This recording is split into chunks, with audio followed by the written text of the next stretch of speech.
তো hello friend, সবাই কেমন আছো? আশা করছি তোমরা প্রত্যেকেই ভালো আছো। আর আজকে আমি যে ভিডিওটা নিয়ে চলে আসছি, পীরজাদা নওশাদ সিদ্দিকী ভাইজানের কিছু মূল্যবান বক্তব্য তোমাদেরকে শোনাবো। কিছু গরম গরম বক্তব্য তিনি সেখানে বলেছে, সেই সব বক্তব্য শোনাবো। চলো ভিডিও বেশি বড় না করে ভিডিওটা স্টার্ট করি আমরা। চলো। যে 100 দিনের কাজের ক্ষেত্রে 100 দিনের কাজের জন্য বিজেপি যদি এখানে ভোট চাইতে আসে, তৃণমূলের কথা তো বলবোই, আগে বিজেপির যে প্রার্থী ভোট চাইতে আসবে তাদেরকে প্রশ্ন করবেন 100 দিনের কাজের দুর্নীতি 2019 সাল থেকে শুনছি, এই 5 বছর হতে চলেছে, কজনকে ধরে অ্যারেস্ট করেছো তার জবাবটা আগে আমাদেরকে দাও। বিজেপিকে প্রশ্ন করবেন যে নোংরা রাজনীতি বন্ধ করো, যারা দুর্নীতি করেছে তাদেরকে ধরে এখন তিহার জেলে নিয়ে যাচ্ছ না, সেটা জবাব দাও, তারপরে ভোট চাইবে।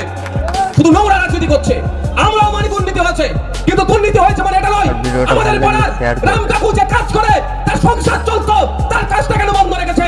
দুর্নীতি হয়েছে আমরাও মানি, কিন্তু দুর্নীতি মানে আমাদের পাড়ার রহিম চাচা 100 দিনের কাজ করে যার সংসার চলতো, তার কেন হাতে কাজ দিচ্ছে না? এর জবাবটাও কিন্তু বিজেপির কাছ থেকে নিতে হবে।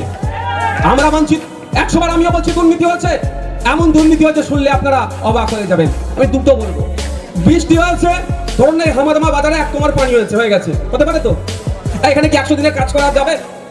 আমার তৃণমূলের বন্ধুরা, আমার রবিউল ইসলাম ভাইয়ের দলের লোকেরা। আরেকটা বিষয় হলো যে এই সেই বিধায়ক মানে ক্যানিংপুর ভাঙড়ের একমাত্র বিধায়ক আইএসএফের, আর তিনার যে বক্তব্য খুবই মানে আমাকে ভালো লেগেছে, আর যে গরম গরম বক্তব্য দিয়েছে মানে আরো মানে ইন্টারেস্টিং হয়েছে, আরো ভালো লেগেছে আমাকে শুনতে।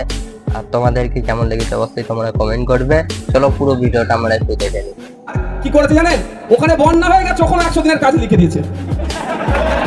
ক্যামেরা ধরছে তো, আমি ভুল বললে ছাড়বে না আমাকে, বুঝতে পেরেছেন কি বলছি? ওখানে বন্যা হয়েছে, ওখানে 100 দিনের কাজের মাস্টার হয়ে বেরিয়ে গেছে। খাল খনন দেখিয়েছে, এত খাল খনন দেখিয়েছে, মৌজাতে আর জায়গা নাই, সব খালে খাল। এই লেভেলে দুর্নীতি করেছে। এবার আমার বক্তব্য, যারা দুর্নীতি করে তাদেরকে ধরে জেলের মধ্যে ভরে রাখো না ভাই। যদি জেলের মধ্যে ধরতে না পারো আমাদেরকে বলো, আমরা ধরে হাওড়ায় গিয়ে চালু ডাব্বায় তুলে দেবো, দিল্লি পাঠিয়ে দেবো, ভাই তোরা ধরে ভরে রাখ। তা না করে করছে কি, প্রতিহিংসা রাজনীতি করার জন্য সমগ্র পশ্চিমবাংলার মানুষকে সমস্যায় ফেলছে। পশ্চিমবাংলার মানুষের যে লাখো লাখো মানুষ 100 দিনের কাজ করে সংসার চালায়, তাদেরও এই গুটি কয়েক মানুষের দুর্নীতির জন্য সবাইকে তারা ডিস্টার্ব করছে। তাই এখানে এই হাড়ুয়া বিধানসভার ভোটারদের উদ্দেশ্যে বলবো, যারা 100 দিনের কাজ করে যাদের জীবন চলছে, জীবিকা নির্বাহর পথ ছিল, তাদের বলবো আপনারা এই সামনে যে লোকসভা উপনির্বাচন আসছে 13 তারিখে, সর্বপ্রথম বিজেপির বিরুদ্ধে আপনারা ভোট করুন, সাথে সাথে তৃণমূলের বিরুদ্ধে ভোট করবেন। এজন্যই তৃণমূল এত কিছু জানার পরেও, এই দুর্নীতি করার পরেও কেন তার দলের যারা দুর্নীতি করেছে তাদের বিরুদ্ধে ব্যবস্থা গ্রহণ করেনি? তারা দুর্নীতি করেছে বলে আজকে আপনারাও কাজ পাচ্ছেন না।